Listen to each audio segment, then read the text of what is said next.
आपल्या घारगाव पोलीस ठाण्याची जी हद्द आहे, ह्या हद्दीदरम्यान खूप मोठ्या प्रमाणात डिझेल चोरीचे गुन्हे घडत होते. की अशा प्रकारचे कितीही गुन्हा छोटा असला तरी त्या आरोपीला कोणती सवलत किंवा सुटका होईल या प्रकारचे काम घारगाव पोलीस स्टेशनवर होणार नाही.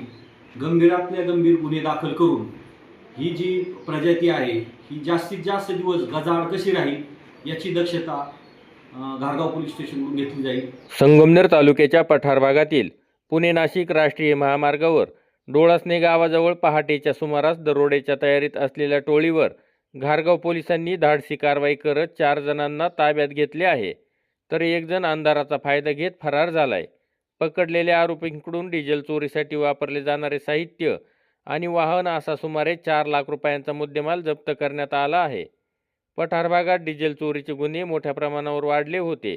महामार्गालगत हॉटेल ढाब्यांवर उभे असलेल्या वाहनांना लक्ष्य करत चोरटे आलिशान कारमधून येऊन राजरोज डिझेलची चोरी करत होते.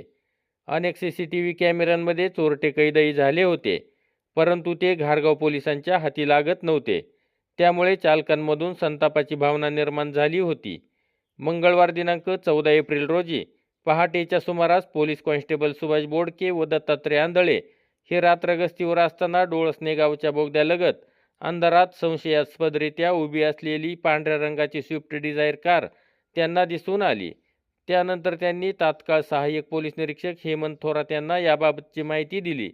माहिती समजताच सहाय्यक पोलीस निरीक्षक हेमंत थोरात, पोलीस कॉन्स्टेबल दत्तू चौधरी, प्रमोद गाडेकर, महादेव हंडे तात्काळ घटनास्थळी दाखल झाले. पोलिसांची चाहूल लागताच कारमधील 5 जण पळून जाण्याचा प्रयत्न करत होते. यापैकी 4 जणांना घटनास्थळीच पकडण्यात आले आहे, तर एक जण फरार झाला आहे. जीवन दत्तात्रय कांदे राहणार गोंदवणी फरगडे वस्ती श्रीरामपूर, आशिष अनिल पवार राहणार अंकाई टंकाई तालुका येवला जिल्हा नाशिक हल्ली राहणार नेवासा फाटा, दानिश सत्तार शेख राहणार श्रीरामपूर हल्ली राहणार संगमनेर व एक विधी संघर्षित बालक अशी ताब्यात घेतलेल्या चौघांची नावे आहेत.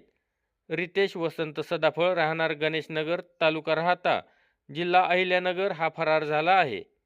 प्राथमिक तपासात ही टोळी महामार्गावरील ट्रकमधून डिझेल चोरी करण्याच्या तयारीत असल्याचे स्पष्ट झाले असले तरी त्यांच्याकडे सखोल चौकशी केली असता घारगाव पोलीस ठाणे हद्दीत डिझेल चोरीचे 2 गुन्हे केल्याची कबुली त्यांनी दिली आहे, अशी माहिती सहाय्यक पोलीस निरीक्षक हेमंत थोरात यांनी दिली आहे. दिनांक 14/4/26 रोजी नाईट पेट्रोलिंगच्या दरम्यान जे पुणे नाशिक हायवेवरील डोळसणे गावाचा जो बोगदा आहे त्या बोगद्याजवळ एक पांढऱ्या रंगाच्या स्विफ्ट कारमध्ये आमच्या पेट्रोलिंग करणाऱ्या टीमला काही लोक त्या गाडीमध्ये संशयितरित्या बसलेले दिसून आले. तर त्यांना आम्ही सर्वांनी विचारपूस करण्याचा प्रयत्न केला असता ते आम्हाला पाहून पळून जात होते. पळून जात असताना संपूर्ण पथकाच्या मदतीने आम्ही त्यांना ताब्यात घेतलं. तर त्यापैकी 4 आरोपी आमच्या ताब्यात आले. त्यापैकी एक जुवेनाईल होता आणि अशा 4 लोकांना आम्ही ताब्यात घेतलं आणि एक आरोपी जो आहे तो पळून जाण्यात यशस्वी झाला. तर अशा 5ही लोकांच्या विरुद्ध आम्ही पोलीस ठाणे घारगाव येथे अपराध क्रमांक 107/26 BNS कलम 310(4) आणि 310(5) प्रमाणे गुन्हा दाखल केलेला आहे. आपल्या घारगाव पोलीस ठाण्याची जी हद्द आहे ह्या हद्दीदरम्यान खूप मोठ्या प्रमाणात डिझेल चोरीचे गुन्हे घडत होते आणि त्या डिझेल चोरीच्या अनुषंगाने आम्ही सदर आरोपितांकडे सखोल विचारपूस केली असता त्यांनी आपल्या हद्दीमध्ये झालेले 2 डिझेल चोरीचे गुन्हे चोरी केल्याबाबतची त्यांनी कबुली दिलेली आहे.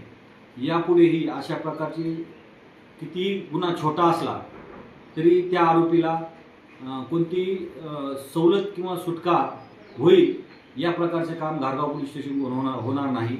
गंभीरातल्या गंभीर गुन्हे दाखल करून ही जी प्रजाती आहे ही जास्तीत जास्त दिवस गजाआड कशी राहील याची दक्षता घारगाव पोलीस स्टेशनकडून घेतली जाईल, अशी नागरिकांना या निमित्ताने आपल्या माध्यमातून ग्वाही देतो. तर ही कारवाई वरिष्ठांच्या मार्गदर्शनाखाली सहाय्यक पोलीस निरीक्षक हेमंत थोरात, पोलीस कॉन्स्टेबल दत्तू चौधरी, प्रमोद गाडेकर, सुभाष बोडके, चांगदेवने हे चालक दत्तात्रय आंधळे आदींनी केली आहे. पुढील तपास घारगाव पोलीस करत आहे. नवनाथ गाडेकर, गाव पुढारी न्यूज, घारगाव.